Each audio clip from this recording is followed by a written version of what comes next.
نحمده ونصلي ونسلم على رسوله الكريم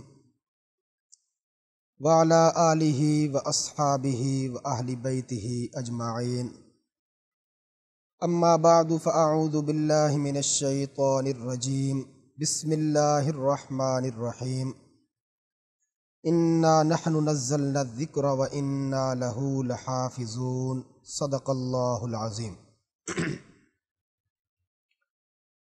اللہ تبارک و تعالی نے دنیا کے تمام ادیان پر جس دین اور جس مذہب کو فوقیت اور غلبہ دیا ہے وہ دین اسلام ہے. تمام انبیاء علیہم الصلاۃ والسلام کی ذوات پر اللہ جل مجدہ نے جس ذات اقدس کو فوقیت عطا کی ہے وہ جناب محمد الرسول اللہ صلی اللہ علیہ وآلہ وسلم ہے، اور تمام آسمانی کتابوں پر جس کتاب کو فوقیت دی گئی ہے وہ صرف اور صرف قرآن مجید ہے.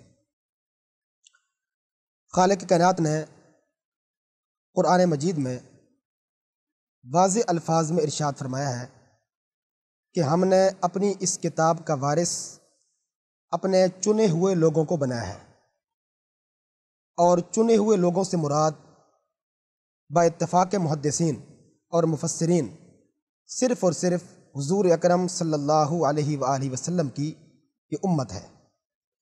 پھر اللہ تعالیٰ نے قرآن مجید کے ساتھ جن طبقات کی نسبت ہے وہ 3 طبقات بیان کیے.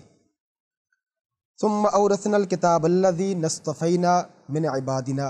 سب سے پہلے تو یہ ارشاد فرمایا کہ ہم نے اس کتاب کا وارث بنانے کے لیے اپنے بندوں میں سے چناؤ کیا ہے.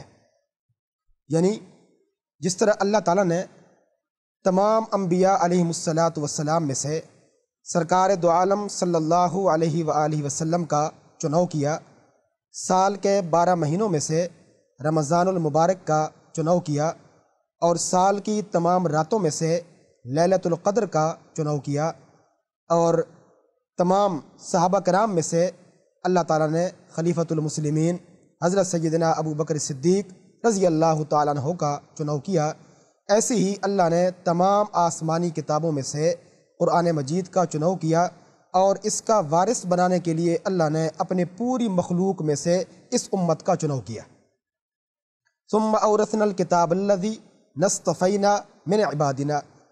اس کے بعد جن لوگوں کی اس کتاب مقدس کے ساتھ نسبت ہے اللہ نے ان کے 3 درجات بیان فرمائے. فمنہم ظالم لنفسہ ومنہم مقتصد ومنہم سابق بالخیرات باذن اللہ. یہ 3 درجات ہیں. سب سے پہلے فرمایا کہ فمنہم ظالم لنفسہ.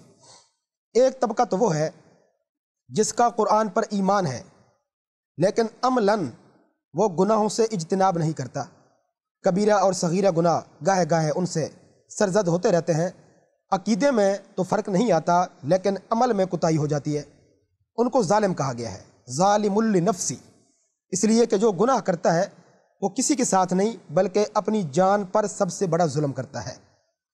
تو اللہ جل مجدہ نے قرآن کے ساتھ نسبت رکھنے والوں کی جو پہلی شق بیان کی وہ یہ فرمائی کہ کچھ لوگ ایسے ہوتے ہیں کہ ان کا ایمان بالقرآن تو ہوتا ہے لیکن کردار کے اعتبار سے وہ اچھے لوگ نہیں ہوتے، ان کو ظالم کہا گیا. دوسرے نمبر پہ فرمایا ومنہم مقتصد. دوسرا طبقہ ان لوگوں کا ہے کہ جو میانہ روی اختیار کیے ہوئے ہیں، نہ تو گناہ کرتے ہیں اور نہ زیادہ جو ہے بزرگانہ اعمال کرتے ہیں. نوافل کی کثرت نہیں کرتے، کثرت کے ساتھ قرآن پاک کی تلاوت نہیں کرتے، ہاں البتہ حرام بھی نہیں کھاتے، پنجگانہ نماز بھی نہیں چھوڑتے.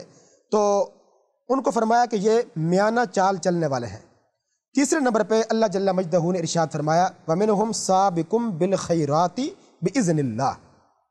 ایک طبقہ وہ ہے قرآن کے ساتھ نسبت رکھنے والوں کا کہ جو اللہ کے حکم سے نیکیوں کا ایک انبار اٹھائے، نیکیوں کا ایک بنڈل اٹھائے، پوری سرعت رفتار کے ساتھ آگے کو بڑھ رہا ہے اور چلتا جا رہا ہے. مفسرین کا اس پر اتفاق ہے کہ اس تیسرے طبقے میں سب سے پہلے حضور اکرم صلی اللہ علیہ وآلہ وسلم کے صحابہ کرام شامل ہیں. اس کے بعد درجہ بدرجہ اہل بیت الزام ہیں، تابعین ہیں، تبع تابعین ہیں، مفسرین ہیں، فقہا ہیں، مجتہدین ہیں، علماء کرام ہیں، یا اس امت کے عام لوگ ہیں۔ تو اللہ جل مجدہ نے اس آیت کے اندر سب سے پہلی جو بشارت دی ہمیں وہ تو یہ دی کہ جس کو قرآن کے ساتھ نسبت حاصل ہو جائے اس کو اس بات پر اللہ تعالیٰ کا شکر ادا کرنا چاہیے کہ اللہ تعالیٰ نے اس کو اس کتاب کا وارث بنانے کے لیے چن لیا ہے۔ اگر اس کا قرآن پر ایمان ہے، وہ قرآن کو پڑھ رہا ہے نازلہ کی صورت میں، حفظ کی صورت میں، یا کسی بھی شکل میں قرآن کی خدمت کر رہا ہے، تو وہ اس کو اپنا کمال نہ سمجھے، بلکہ وہ اس بات پر اللہ تعالیٰ کا شکر ادا کرے کہ اللہ تبارک و تعالیٰ نے اس کا چناؤ کر دیا۔ اسی طریقے سے اللہ نے قرآن مجید کی جو سورۃ البقرہ ہے اس کی پہلی آیت میں ارشاد فرمایا ذالک الکتاب لا ریب فیہ ھدی للمتقین۔ اس میں ایک ایک جملہ قابل غور ہے۔ ارشاد فرمایا کہ یہ کتاب جو ہے اس میں شک شبے کی کوئی گنجائش نہیں۔ مفسرین لکھتے ہیں کہ جو کلام اللہ تعالیٰ اپنی زبان مبارک سے ادا کرتے ہیں اس کو کہتے ہیں کلام، کیونکہ رسول اللہ صلی اللہ علیہ وآلہ وسلم نے ارشاد فرمایا تبرک بالقرآن فإنہ کلام اللہ وخرج منہ، قرآن مجید سے برکت حاصل کیا کرو، یہ اللہ کا وہ کلام ہے جو اللہ کے اندر سے نکلا ہے۔ تو جو چیز اللہ کے اندر سے نکلی اس کو کہتے ہیں کلام۔ جب اللہ کا کلام نبی کی زبان سے جاری ہو گیا تو اس کو کہتے ہیں قرآن۔ جب نبی سے سن کر صحابہ نے کتابت شروع کر دی تو اس کو کہتے ہیں کتاب۔ اب اللہ تعالیٰ نے سورہ بقرہ کی اس پہلی آیت میں سارے اعتراضات اور غلط فہمیوں کا ازالہ کر دیا۔ سارے شکوک اور شبہات اللہ جل مجدہ نے خود ہی اپنے علم غیب کی بنیاد پر سینکڑوں ہزاروں سال پہلے جو ہے وہ دھو دیے۔ ارشاد فرمایا کہ جب اللہ کا کلام لوگوں کے سامنے آئے گا تو کوئی اس پر شک نہیں کرے گا، سارے یہی کہیں گے کہ اللہ کا کلام ہے۔ جب اللہ کا کلام نبی کی زبان سے جاری ہو جائے گا تو وہ بن جائے گا قرآن۔ قرآن کا مطلب ہے بار بار پڑھی جانے والی چیز، بار بار جس کی قرات ہو۔ اور جب نبی سے سن کر صحابہ کرام رضوان اللہ تعالی علیہ مجمعین اس کی کتابت کریں گے تو پھر کچھ لوگوں کو اعتراضات سوجیں گے اور وہ کہیں گے کہ یہ وہ کلام نہیں ہے جو اللہ کا ہے، یہ وہ قرآن نہیں ہے جو نبی کا ہے، بلکہ اس میں اپنی طرف سے آمیزش کی گئی ہے۔ اس لیے اللہ نے یہ نہیں کہا ذالک الکلام لا ریب فیہ، یہ بھی نہیں فرمایا ذالک القرآن لا ریب فیہ، بلکہ فرمایا ذالک الکتاب لا ریب فیہ، نبی کے صحابہ کے لکھے ہوئے میں شک شبے کی کوئی گنجائش نہیں ہے۔ یہ کس لیے ارشاد فرمایا؟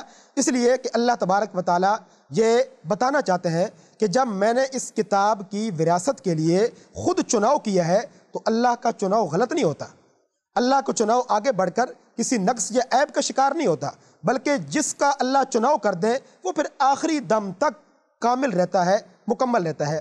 تو یہ امت کے 3 درجات ہیں۔ سب سے پہلا درجہ جو ہے وہ سابقم بالخیرات باذن اللہ کا ہے، اس میں صحابہ کرام ہیں، ہمارے اسلاف ہیں، اکابرین ہیں۔ دوسرا طبقہ ان لوگوں کا ہے جو میان روی اختیار کیے ہوئے ہیں۔ تیسرا طبقہ ان لوگوں کا ہے جن کا قرآن پر ایمان تو ہے مگر وہ گناہوں سے اجتناب نہیں کرتے۔ یہ آیت جہاں تبشیر کا معنی دے رہی ہے، بشارت دے رہی ہے، وہاں وہ ہمیں دعوت فکر بھی دے رہی ہے کہ اگر اللہ تعالیٰ نے ہمارا قرآن کے ساتھ جو ہے اس کا وارث بننے کے لیے ہمارا چناؤ کر دیا گیا اور اس کے ساتھ اللہ نے ہماری نسبت قائم کر دی ہے، تو اب ہمیں اپنے اعمال پر غور و فکر کرنا چاہیے اور ہمیں کوشش کرنی چاہیے کہ پہلے طبقے کی بجائے کم از کم ہمیں دوسرے طبقے میں ہونا چاہیے، یعنی میانہ روی اختیار کرنی چاہیے۔ اگر ہم سے زیادہ نیکیاں نہیں ہوتی تو کوشش یہ ہونی چاہیے کہ ہم سے زیادہ گناہ بھی نہ ہوں۔ اس لیے اللہ تعالیٰ نے قرآن پاک کے اندر ارشاد فرمایا انا نحن نزلنا الذکر وانا لہ لحافظون، ہم نے اس کو نازل کیا، اس کلام کی قیامت کی صبح تک حفاظت بھی ہم ہی کریں گے۔ تو جس طرح قرآن محفوظ رہے گا، جن لوگوں کا اس قرآن کی خدمت کے لیے چناؤ کیا گیا اللہ ان کو بھی محفوظ رکھیں گے، جس کی ان کے ساتھ نسبت ہوگی، اس لیے قیامت کے دن تک اللہ تعالیٰ ان کے نام کو زندہ رکھیں گے۔ دعا ہے اللہ کریم آخری سانسوں تک ہمیں اس کتاب مقدس کے ساتھ اپنی نسبت قائم رکھنے کی توفیق عطا فرمائے۔ وآخر دعوانا الحمدللہ رب العالمین۔